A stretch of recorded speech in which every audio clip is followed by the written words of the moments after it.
Good morning everyone. আজ একটা নতুন সুন্দর সকাল, ভারত মাতার জিতে যাওয়ার সকাল। মহিলা ক্রিকেট টিম যে ওয়ার্ল্ড কাপ জিতলো 2025-এ, সেই আবেগের সকাল। আমি তো সারা রাত এক্সাইটমেন্টে ঘুমাতেই পারিনি। জানি না, আমার মতো হয়তো অনেকেই আছে।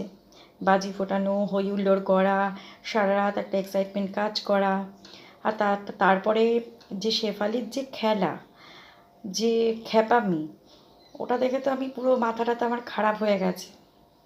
আর সত্যি বলতে আমি যেটা শিখেছি সাউথ আফ্রিকার ক্যাপ্টেনের কাছে, মানে ওনার কথা না বললেই নয়, যে মানুষটা এত ভদ্রতা, শান্ত, ম্যাচুরিটি, মানে যার ব্যক্তিত্ব দেখে আমি অভিভূত, যার খেলা দেখে আমি অভিভূত, তাকে সেলিউট।